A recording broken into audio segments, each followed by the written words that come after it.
It was Christmas Eve, and a little girl lay in her little bed, wondering what Santa Claus was going to put in her stocking this year. It was hung up where he would be sure to see it. And upon the same chair before the fireplace, she had thoughtfully placed her clothes brush, in case he might like to brush off the soot from his coat. The grate held but a few smouldering embers, for it was late, very late, at least 10 o'clock, and Mina ought to have been asleep hours ago. Perhaps she would have been, only there were so many things to wonder about tonight, and one cannot be sure of wondering about them when one is fast asleep. So after wondering about Santa Claus, she turned to the stars, which she could see through the uncurtained window. She wondered if they twinkled and winked like that because they liked it, or because she liked it. Then there was the moon, which was looking straight at her in its own unblushing, beaming way, and filled the room with its light. And she sat up in bed and watched it, wondering where it went to during the day. Now opposite her bed were 3 pictures, coloured and framed. One was of a dainty Columbine, smiling at her companion picture, a harlequin who stood on his toes with feet crossed and his arms folded over his staff, and the pair set her wondering what she would see at the promised pantomime. Between them hung Mina's favourite picture. It represented a fine old moated house covered with snow. On the white path which led from the portico were tracks of little feet, manifestly made by the little smiling girl who stood in the act of passing over the bridge that spanned the moat. She appeared to be the same age as Mina, about 6 years old, and was dressed in a red pelisse and fur tippet. Her dark hair peeped from under a red, broad-rimmed hat with drooping feathers, and her hands were hidden in a large fur muff. Mina herself had just such an outdoor costume, and when dressed for her walk, she had often wondered where the little picture girl could be going so gaily for hers. And now Mina wondered that once more, as she glanced at her favourite picture, upon which the moon was shining so brightly tonight, till, bathed in the bright light, it seemed to stand right out from the shadows of the room. There was a creak, as though the old wardrobe wanted to stretch itself after standing still so long, a funny little way furniture has now and again. But Mina didn't think it was the wardrobe this time. She thought Harlequin had done it. For it seemed to her as though he had suddenly stretched forth his arm and struck out with his staff. No, he was just as usual, only somewhat darker, being in shadow, and as usual just ready to do something, yet never doing it. But surely with the favourite picture there was something different, some change. It was always morning there, and now? Why, now it was night. The moon was lighting up the old moated house, and the stars were twinkling over its heavy white-capped roof. Mina looked for the little girl in red, but there was no little girl in red on the bridge at all. Of course, reflected Mina. She must be in bed behind one of those little dormer windows fast asleep, for it must be very late. This seemed strange somehow, yet it was only just as it really ought to be. She herself never went for a morning walk in the middle of the night, nor had she ever heard of anyone else doing so.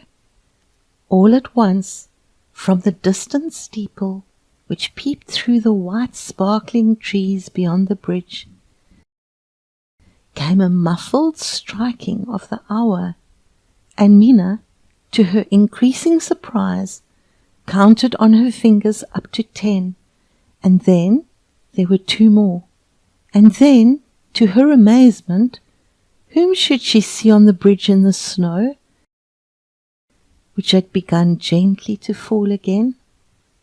Not the little girl in red, but dear old Santa Claus himself, covered up in fur and scarlet, trudging towards the house with tempting-looking parcels slung about him.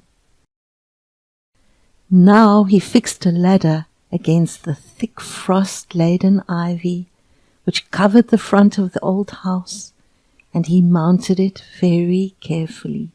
Then he climbed up the roof as easily as if he had been walking along the high road in the daylight. And then he disappeared down one of the chimneys. Very soon he reappeared, without quite so many parcels, slowly descended the ladder, put it upon his shoulder, and walked off with it. Mina's eyes followed him with the utmost astonishment and interest. All was quiet now, only the moon and the stars, and Mina watching over the slumbering house and garden, about which the soft snowflakes hovered and fluttered. She had more than ever to wonder about now. She longed for a peep, just one peep, inside that beautiful house, to see if the little picture girl was really asleep. Harlequin must have guessed what Mina wanted, for there is no doubt that he gave her a knowing look, and just as surely Mina saw his arm stretch out and heard the rap of his staff upon the picture frame. Then he pretended he hadn't done it. But she forgot all about him, so great was her interest in what she saw. At that touch of Harlequin's, the scene had changed to a dainty bedroom. It was dawn. A red pelisse and hat hung upon a peg on the door, and a large muff peeped from its box on the shelf. A rosy light tinged the face of the child who was sleeping there in the old wooden bedstead, and woke her up. The first thing the little picture girl did was to look with content into her stocking, but it was a sad little smile, and her eyes were rather red, as though something had happened. Then the door opened, and to everyone's surprise, in marched a stout beadle. In one hand he held a doll and a stocking full of sweets, and in the other he held the collar of a little sweep, with a little sweep wriggling inside it. Close behind there came a tiny crippled girl, who moved painfully by the aid of a crutch to the boy's side, and laid a trembling hand on his arm. The brother and sister were much like one another, in feature and in squalor. Great tears were rolling down her cheeks, and her poor face was no whiter with pain than his with fright beneath the soot, though, looking lovingly at her, he tried to appear brave. The beadle noticed the little picture girl's look of recognition at sight of her lost treasures, and as he gave them back to her, he pointed to the black marks on the doll's frock, which tallied with the little sweep's grimy paw, and then jerked his head towards the crippled child in whose possession he had found them. Then the stout beadle gave the boy a shake, just to remind him of his wrongdoing, as if any further reminder was needed, and made for the door, dragging the wretched offender after him. But the little picture girl showed so much distress, stopped him, and looked at him so piteously and with so much kindness in her sweet eyes, that he let go his grip of the collar. Then she put the presents in the boy's hand and pushed him gently towards his sister, but the lad shook his head sadly and looked more ashamed than ever. The little picture girl glanced at her father, who had been silently watching the scene. He nodded, so she pressed them on the boy, whose eyes now filled with tears as he gazed, humbled and grateful, at the beautiful young lady whose generosity saved him from punishment. It looked rather thin, horridly thin. It was empty. She ran to her pillow. Nothing on it, nothing under it. She could not understand it. Oh, Santa Claus! She gave a big gulp and decided to wait and see what her father would say about it. She had to bustle too, for the bell would very soon ring for breakfast, at which it was her duty to preside. "Papa, Santa Claus has forgotten me," were her first words after the morning kiss. At this, her father pursed his lips with a blank look. "Dear, dear, good gracious, 'pon my word, what a forgetful old Santa Claus. I'm afraid he's getting past his work, perhaps," turning to the window, as a tear was gathering in each of Mina's bright eyes. The snow was too thick. "No, Funnyums," she often called him that. "It wasn't the snow. I know he was out in it, 'cause I saw him." "Saw him, did you?" he replied, smiling. Mina now felt sure her father was joking as usual, and that there must be some secret. "But perhaps, Mina, Santa Claus came to my room by mistake," he added. "In fact, it occurred to me that he might.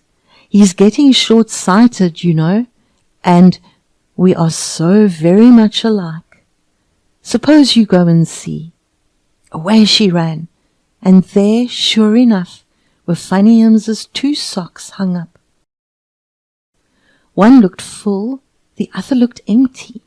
She found in the full one all sorts of good things to eat. Mina emptied it quickly. All that stirring time, he was quietly pretending to read his newspaper, just as though he really wanted to read it at all. And Mina forgot everything in the excitement of Christmas Day.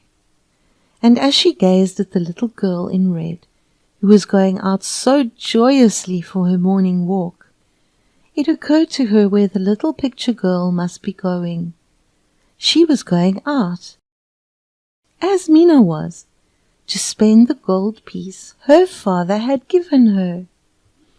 "Ah, she deserves it," Mina said to herself, and slowly, as she thought it out, she made up her mind that the doll she was going to buy should be a very small one, and that the rest of the money from the gold piece she would send to the Children's Hospital Fund.